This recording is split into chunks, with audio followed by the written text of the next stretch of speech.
આ 7મી તારીખે મતદાન થવાનું છે અને મતદાન પહેલા હવે કોંગ્રેસના બે નેતાઓને ડર સતાવી રહ્યો છે. ડર સતાવી રહ્યો છે બૂથ કેપ્ચરિંગનો. એ ડર સતાવી રહ્યો છે કે લોકોને કોંગ્રેસ તરફી મતદાન કરવામાં નહીં દેવામાં આવે. આ ડર જે છે તે ગુજરાતમાં ચૂંટણી પહેલા કોંગ્રેસને પેઠો હોવાની માહિતી અત્યારે પ્રાપ્ત થઈ રહી છે. કોંગ્રેસના બે ઉમેદવારોએ એક ગડબડીની આશંકા વ્યક્ત કરી છે. બનાસકાંઠાના ગેનીબેન અને ખેડાના કાળુસિંહ ડાભી કે જેમણે આ ચિંતા વ્યક્ત કરી છે. પૂર્વ પ્રદેશ અધ્યક્ષ જગદીશ ઠાકોરે પણ આશંકા વ્યક્ત કરી હતી.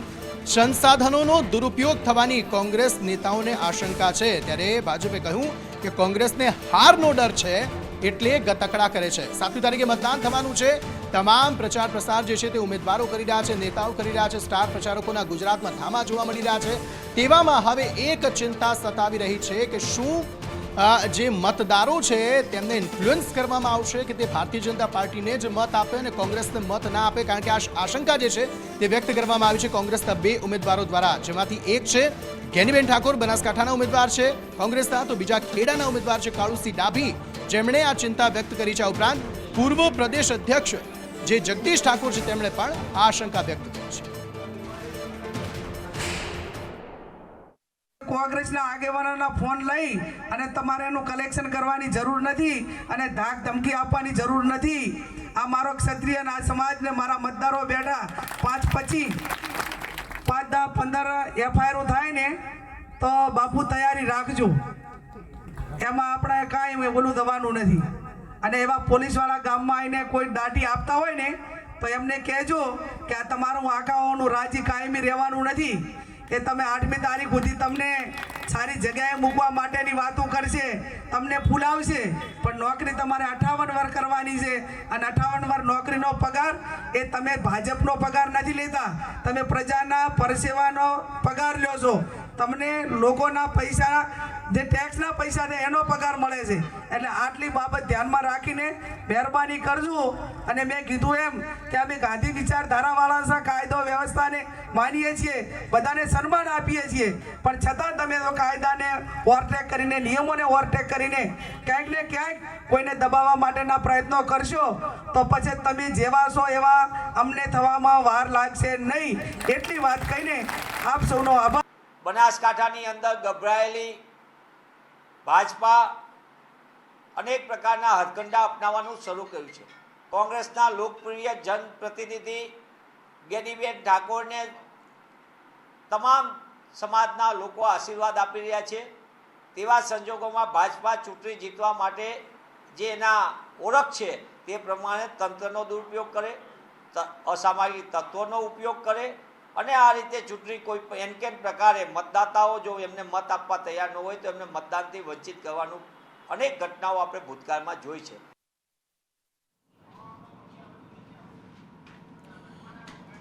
કોંગ્રેસના નેતા હિરેન બેંકર અમારી સાથે જોડાઈ ગયા છે આ વિષય વધુ વાતચીત કરવા માટે. હિરેનભાઈ, સ્વાગત છે આપનું સંદેશ ન્યૂઝમાં.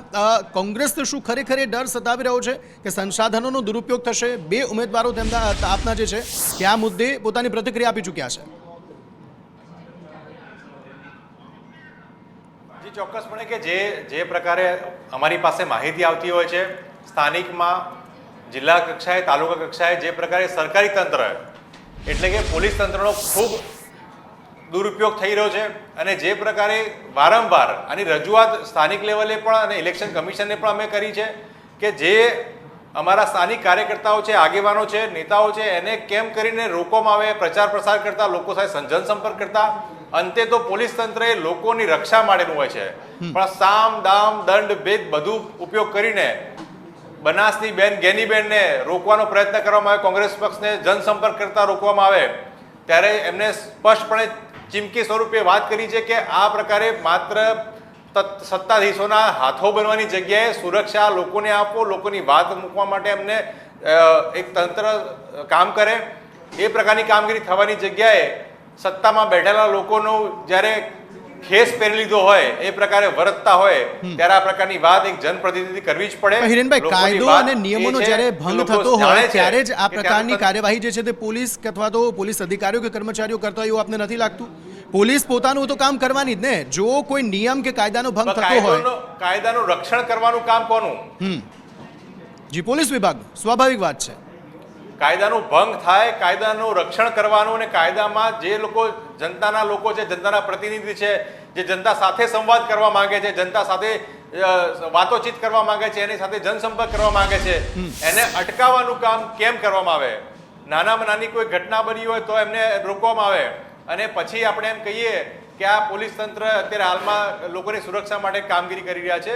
હું સ્પષ્ટપણે કહેવા માંગુ છું કે ગુજરાતમાં અને ખાસ કરીને જે બેઠકો પર કોંગ્રેસ પક્ષ અત્યારે જીત તરફ આગળ વધી રહી છે એવા જગ્યાએ પોલીસ તંત્રને સત્તાધીશોનો હાથો બનાવીને તો પછી આ ડર શેનો હિરેનભાઈ તો પછી આ ડર શેનો? આટલો બધો વિશ્વાસ જો કોંગ્રેસને છે, આત્મવિશ્વાસ તમારા તમામ ઉમેદવારો ધરાવે છે, તમારા તમામ નેતાઓએ આત્મવિશ્વાસ ધરાવે છે કે આ વખતે જીત નિશ્ચિત છે, તો પછી આ ડર શેનો? નહીં, અમે સ્પષ્ટ કહી રહ્યા છીએ કે જે પોલીસ તંત્ર એ કોઈના બાપની જાગીર નથી. આ લોકોની સેવા, સુરક્ષા અને સુરક્ષિત માટેની આ કામગીરી કરતી આ પોલીસ તંત્ર છે.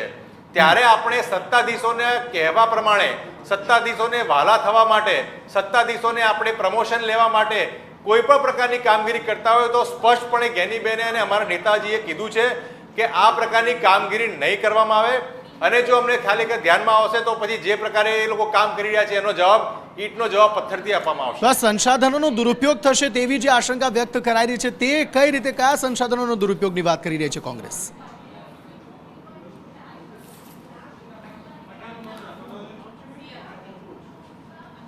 આપનો અવાજ નથી આવતો. જી, સંસાધનોના દુરુપયોગની જે વાત કરવામાં આવી રહી છે એ કોંગ્રેસ કઈ બાબતની વાત કરી રહી છે? કારણ કે પોલીસ કાર્યવાહી અથવા તો આપ જે પ્રમાણે કહી રહ્યા છો કે કાયદો અને નિયમોનો ભંગ થતો હોય તો કાર્યવાહી થવી જ જોઈએ, તે તો ભાજપના જે કોઈ ઉમેદવાર જતા હોય રસ્તા પર અને જો તે કાયદાનો અને નિયમોનો ભંગ કરતા હોય તો તેમના વિરુદ્ધ પણ એવી કોઈ કાર્યવાહી તો થતી જ હશે ને? એમના કાર્યકર્તાઓને પણ રોકવામાં આવતા જ હશે. નહીં, તમામ પ્રકારના તમે જુઓ, જે પ્રકારે તમે અલગ અલગ ઘટનાઓ તમે જુઓ, ત્યાં અમારી સભા માટે પરમિશન ના મળે, જ્યાં પોલીસ તંત્ર ખડે પગ રહેવું જોઈએ એની જગ્યાએ ત્યાં તંત્ર ક્યાંય જોવા ના મળે, અને જ્યાં અમારું ત્યાં સંપર્ક કરવા જઈ રહ્યા છે ત્યાં અમને કનડગતના ભાગરૂપે જોવા મળતા હોય. આવા ઘણા બધા કિસ્સાઓ જોવા મળ્યા. સુરતની ઘટનામાં જુઓ, જ્યાં અમારા ઉમેદવાર ગાયબ થઈ ગયા, એને શોધવા માટેની કોઈ કવાયત એટલી બધી થવી જોઈએ એવી ન થઈ. ક્યાંક ટેકેદારો ગાયબ થઈ ગયા, એને શોધવાની કવાયત થવી જોઈએ નથી. પરંતુ જે બીએસપીના એમના લાગતા વળગતા ઉમેદવારને આપણે કે ભાજપમાં લઈ લઈશું તો એના માટે ચેક સુરત સુધી આપણે ચેક કરવા ગયા, આખું તંત્ર કામે લાગી ગયું. એટલે આ બધું લોકો પણ સમજી ગયા છે કે અત્યારે કયા પ્રકારના તંત્ર આચારસંહિતામાં સંપૂર્ણ તટસ્થતાપૂર્વક કામ થવી જોઈએ, એની જગ્યાએ એક તરફી કામગીરી થઈ રહી છે. તંત્ર એટલે તમામ તંત્રની વાત કરું છું, પોલીસ તંત્ર આવી ગયું, પ્રશાસન આવી ગયું, તમામ તંત્ર અત્યારે હાલમાં હાથો બન્યો હોય એવા ગણતરીના અધિકારીઓ જે ખરેખર સરકારને વહાલા થવા માટે, પ્રમોશન લેવા માટે કૂદી કૂદીને જે કામો કરતા હોય એ લોકોને ખરેખર ચીમકી રૂપે આ વાત કરવામાં આવી છે. તમે સરકારના અધિકારી છો, કોઈ પક્ષના અધિકારી નથી, એ આપણે સમજવું જોઈએ. હિરેનભાઈ, આ આત્મવિશ્વાસ કોંગ્રેસમાં અત્યારે જે જોવા મળી રહ્યો છે, શું તે માત્ર પરસોત્તમ રૂપાલાનો જે ક્ષત્રિય સમાજનો જે મુદ્દો છે તેને લઈને આત્મવિશ્વાસ જોવા મળી રહ્યો છે કે કોંગ્રેસ આ વખતે સારી એવી માર્જિનથી જીતશે અથવા તો સારી એવી બેઠકો જીતશે, કે અન્ય કોઈ પણ મુદ્દા કોંગ્રેસ પાસે છે કે જેનાથી તેઓ લોકોની વચ્ચે જઈ રહી છે અને લોકોને તેમને મત આપવા માટે વિનંતી કરી રહ્યા છે, તમારા ઉમેદવારોને, કાર્યકર્તાઓને, નેતાઓ? નહીં, એટલે જે 2004માં તમને 2014માં તમને વચનો આપવામાં આવ્યા, 2019માં વચનો આપવામાં આવ્યા અને વચનો ક્યાંય પૂરા થયા નહીં. એટલે લોકોને ખબર પડી ગઈ છે કે જે ચહેરા પર, જે પાર્ટી પર અમે ભરોસો રાખીને વોટ આપ્યા હતા એ અમને ખરેખર ઠેંગો બતાવ્યો છે, અમને ઉલ્લુ બનાવ્યા છે અને અમે ઠગી ગયા છે. એટલે ખરેખર હવે રોજગારી હોય, ભ્રષ્ટાચાર હોય, મહિલા સુરક્ષાની વાત હોય, આ તમામ મુદ્દે જે નિષ્ફળ નીવડી છે, 10 સાલનો જે અન્યાયકાળ છે એમાં ન્યાય મેળવવા માટે આજે ઘરે ઘરે લોકોની વચ્ચે કોંગ્રેસ પક્ષ જઈ રહી છે, લોકોના હૃદયમાં કોંગ્રેસની વાત ઉતરી છે. એટલા જ માટે અત્યારે જે ઉમળકાભેર જન સમર્થન, જન આશીર્વાદ લોકોને મળી રહ્યા છે કોંગ્રેસ પક્ષને, એ જ સ્પષ્ટ દેખાડે છે કે આગામી દિવસોમાં કોંગ્રેસ એ ગુજરાતમાં ખૂબ સારી સીટો સાથે આવી રહી છે અને આગામી દિવસોમાં જે દિલ્હીમાં ઇન્ડિયા ગઠબંધન છે એની સરકાર બનવા જઈ રહી છે. પરંતુ ભાજપ જે છે તે તો સામે પક્ષે એવો આરોપ લગાવી રહી છે કે કોંગ્રેસ પાસે જન સમર્થન જ નથી અને આ કોંગ્રેસ કોઈ જગ્યાએ પ્રચાર પ્રસારમાં દેખાઈ રહી છે. એકલ દુકલ જે ઉમેદવારો છે તમારા, તેમના સિવાય કોઈ ઉમેદવારો અથવા તો જે નેતાઓ, કાર્યકર્તાઓ છે તે પ્રચાર પ્રસારમાં જોવા જ નથી મળી રહ્યા. સંગીતા પાટીલ એક ઉમેદવાર છે, ધારાસભ્ય છે, તેઓ તેમણે કહ્યું કે નૈશદભાઈ તો નવસારીમાં ક્યાંય દેખાઈ જ નથી રહ્યા. અને નૈશદભાઈ એવું પણ કહી રહ્યા છે કે કોંગ્રેસ પાસે ભારતીય જનતા પાર્ટી કરતાં ઓછા કાર્યકર્તાઓ છે અને હું સોશિયલ મીડિયાથી પ્રચાર કરી રહ્યો છું. એટલે ભાજપ બેબાકડી બની છે. એલફેલ નિવેદનો આપવાના, જે વાસ્તવિકતાથી વિરુદ્ધ નિવેદનો આપવાના. એટલે ભાજપને ક્લિયર કટ પિક્ચર ધરાતલનું ખબર પડી ગઈ છે કે આ વખતે લોકોની વચ્ચે જઈ શકવાની પરિસ્થિતિમાં નથી. લોકોની વચ્ચે જઈને રોજગારની વાત કરી શકે એમ નથી. લોકોની વચ્ચે જઈને ભ્રષ્ટાચારની વાત કરી શકે એમ નથી. લોકોની વચ્ચે જઈને એમને જે પણ વચનો આપ્યા હતા એમાંથી એક પણ વચનની વાત કરી શકે એમ નથી. એટલા માટે બીજી વાતો કરે છે કે કોંગ્રેસને આમ છે ને બીજું છે. મને બહુ એવું થાય કે આ ભાજપ જે ખરેખર એમ કહેતી હતી કે વિકાસના નામે વાત કરીશું, પણ વિકાસના એક પણ મુદ્દે અત્યારે બોલવાને લાયક રહી નથી. એટલા જ માટે બીજા પ્રકારના વાતો કરતા હોય. પણ હું સ્પષ્ટપણે માનું છું કે આજે ન્યાયપત્રની વાત લોકોના વાત ઘરે ઘરે સુધી પહોંચી છે. લોકોને વિશ્વાસ આવ્યો છે. ખૂબ એક ચહેરા પર દર વખતે કહેવામાં આવતું કે મોદીજી વર્સિસ હું કોણ છે, પણ એક ચહેરા પર ગુજરાતે અને દેશે ખૂબ ભરોસો કર્યો. 10 વર્ષ જેટલો મોટો સમયગાળો પણ આપ્યો, પણ અંતે કશું જ થયું નહીં. માત્ર ઉદ્યોગપતિઓને રૂપિયા મળ્યા હોય અને લાભ મળ્યો હોય, અંતે પ્રજાને લાભ નથી મળ્યો. એટલે સ્પષ્ટપણે આ વખતે કોંગ્રેસ પક્ષને લોકો વોટ આપશે. હિરેનભાઈ, ક્ષત્રિય સમાજવાળો જે મુદ્દો છે, શું તમને લાગે છે કે કોંગ્રેસને તેનાથી ફાયદો થશે અને ભાજપને તેનાથી તકલીફ થશે આ વખતે? ભાજપ હંમેશા જાતિવાદ પર કામ કરતી હોય, અલગાવવાદ પર કામ કરતી હોય, ભાગલા પાડો રાજકારો પર વાત કરતી હોય. 17ના ઇલેક્શનમાં પાટીદારના લોકોને નુકસાન કર્યું, એના વિશે એ લોકોને તકલીફ કરાવડાવી. જ્યારે ઇલેક્શન આવી રહ્યું છે ત્યારે ક્ષત્રિયો એ જ વાત કહી રહ્યા છે કે તમે એક સીટ તો છોડો, આખી પોતાની જાગીરો, પોતાની જમીનો અને પોતાની આખી વિરાસત લોકોને આપી દીધી દેશ માટે, દેશ અખંડ રહે એના માટે. ત્યારે તમે એક સીટ છોડવા તૈયાર નથી. માફીની વાત તો બહુ દૂરની વાત રહી. અહંકારમાં માફી માંગો છો અને એક સીટ તમે છોડવા નથી માંગતા. આ દર્શાવે છે કે સત્તા લેવા માટે, માત્ર સત્તા માટે, સ્થાન માટે, એ એક સમાજને પણ કોરાણે મૂકવા માટે ભાજપ તૈયાર થયું છે. એ લોકો જોઈ રહ્યા છે અને ક્ષત્રિય સમાજ એ ખૂબ સમજે છે કે એને ખબર છે કે જેને એમને ખોબલે મત આપ્યા, જેને સત્તા પર બેસાડ્યા, આજે જ્યારે એમને સત્તા છોડવા માટે વાત આવે છે ત્યારે એક સીટ પણ છોડવા તૈયાર નથી. તો હિરેનભાઈ, શું લાગે છે કે ભાજપને ક્ષત્રિય સમાજની જરૂર નથી? ક્ષત્રિય સમાજે જે પ્રમાણે રોષ અત્યારે ક્ષત્રિય સમાજનો જોવા મળી રહ્યો છે, ભારતીય જનતા પાર્ટીએ એ સ્ટેપ લઈ લેવું જોઈતું હતું. પુરુષોત્તમ રૂપાલાની ટિકિટ રદ કરી નાખવી જોઈતી હતી. એ ટિકિટ રદ નથી થઈ. શું લાગે છે આપને કે ભારતીય જનતા પાર્ટીને ક્ષત્રિય સમાજના જે મતો છે તેમની જરૂર નથી? આ સ્પષ્ટ કે આ એક જ સીટ તમારે ક્ષત્રિય પૂરા સમાજને, સમગ્ર ગુજરાત અને દેશના સમગ્ર સમાજ માટે તમે એક સીટ છોડવા માંગતા નથી. તમારી પાર્ટી આ કયા હદની તમે વાત કરો છો કે તમે સંપૂર્ણ તમામ સમાજને સાથે લઈને ચાલવા માંગો છો, ત્યારે એક સમાજ માંગ કરી રહ્યો છે કે અમારા સમાજના બહેન દીકરીઓને અપમાન કરનારી ભાષા તમારા જનપ્રતિનિધિએ કરી છે, જાહેર માધ્યમથી કરી છે. તે પછી પણ તમારી વિચારધારા કેવી છે કે જે એક વ્યક્તિને પણ એક સીટ તમે છોડવા તૈયાર નથી. એટલે આ દર્શાવે છે કે સમાજ આજે એક જ નારો લઈને નીકળ્યો છે કે જય ભવાની, ભાજપ જવાની. હિરેનભાઈ, ભારતીય જનતા પાર્ટી પાસે ઘણા બધા મુદ્દાઓ છે. એક તો વિકાસની તેઓ વાત કરે છે, રામ મંદિરની તેઓ વાત કરે છે, કલમ 370ની તેઓ વાત કરે છે.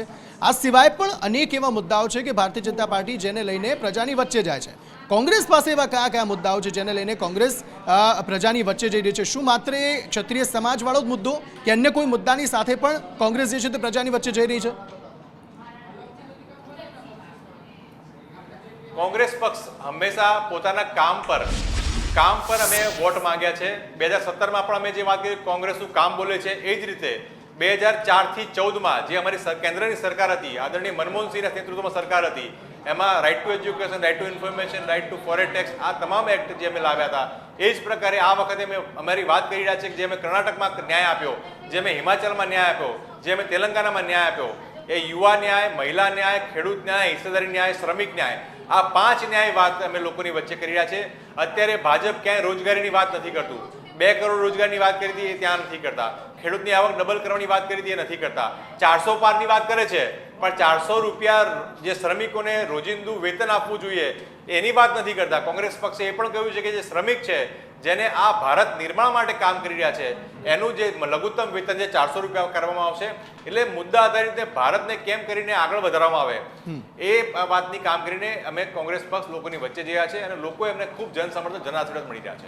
હિરેનભાઈ, પરંતુ આપને લાગે છે કે વડાપ્રધાન નરેન્દ્ર મોદીની જે છબી છે સમગ્ર દેશમાં, તેને લઈને તમામ જે અન્ય મુદ્દાઓ છે તે હટી જાય છે ને લોકો જે છે તે માત્ર ને માત્ર પ્રધાનમંત્રીનો ચહેરો જોઈને ભારતીય જનતા પાર્ટીને વોટ આપી દે છે અને ગુજરાતમાં પણ દર વખતે એવું થાય છે, છેલ્લા 2 વખતે આપણે જોઈએ છે કે 26 બેઠક ભાજપ લઈ જાય છે. તેનું એકમાત્ર કારણ પ્રધાનમંત્રીનો ચહેરો છે અને એ ચહેરો ભાજપ પાસે અત્યારે પણ છે. તો શું લાગે છે કે આ વખતે તે જ વસ્તુનું પુનરાવર્તન થાય? અંકિતભાઈ જી, ગુજરાતે અને સમગ્ર દેશે આ જ ચહેરા પર 2004માં પણ વોટ આપ્યા હતા, 2014માં પણ આપ્યા હતા, 2019માં પણ વોટ આપ્યા હતા. અને આ જ ચહેરો હતો જે એમ કહેતો હતો કે ભાઈ રોજગાર નીકળી જશે. એટલે એ બધી વસ્તુ ક્યાંય થઈ નથી. તમે રોજગાર કરવાની વાત કરી કે આજે ગુજરાત અને સમગ્ર દેશમાં બેરોજગારી ચરમસીમાએ 40 વર્ષમાં સૌથી ઓછો બેરોજગારી દર આ સરકારમાં. ડબલ એન્જિનની વાતો કરી પણ જે આપણું પેટ્રોલ ડીઝલ છે એ ડબલ થઈ ગયું, 60 રૂપિયાનું 100 રૂપિયા થઈ ગયું. આભાર હિરેનભાઈ અમારી સાથે જોડાવા બદલ. કોંગ્રેસે આશંકા વ્યક્ત કરી છે કે કંઈક ગડબડી થઈ શકે છે મતદાન દરમિયાન અથવા તો મતદાનની પહેલા લોકોને ઇન્ફ્લુઅન્સ કરવામાં આવી શકે છે કે તેઓ કોંગ્રેસને મતદાન ન કરે.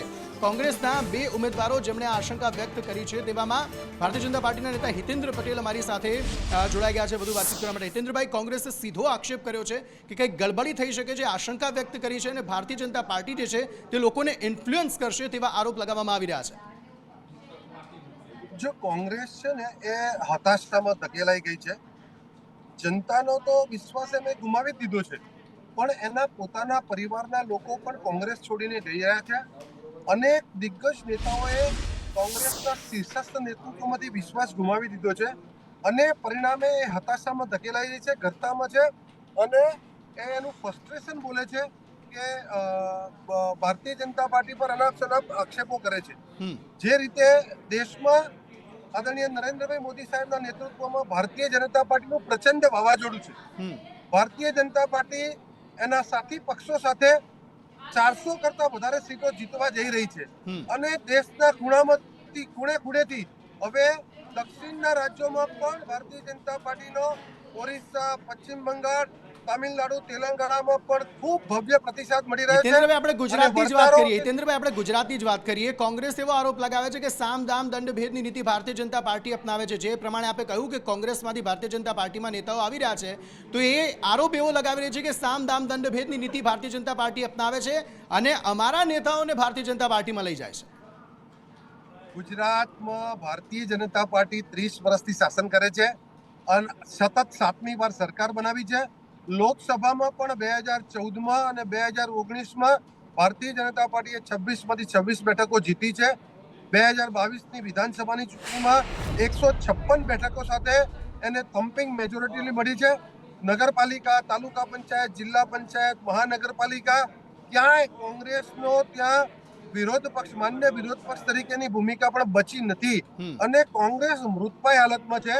એના નેતાઓ એને છોડીને જઈ રહ્યા છે. એની પાસે પ્રચાર માટે તંત્ર નથી, દિશા નથી અને શીર્ષસ્થ જે નેતૃત્વ છે તંત્ર તો ભારતીય જનતા પાર્ટી પાસે છે ને. એક આરોપ કોંગ્રેસ એ પણ લગાવે છે કે સંસાધનોનો દુરુપયોગ થશે અને તંત્રનો પણ દુરુપયોગ કરવામાં આવશે, તેવો પણ આરોપ કોંગ્રેસ લગાવી રહી છે ભાજપ પર.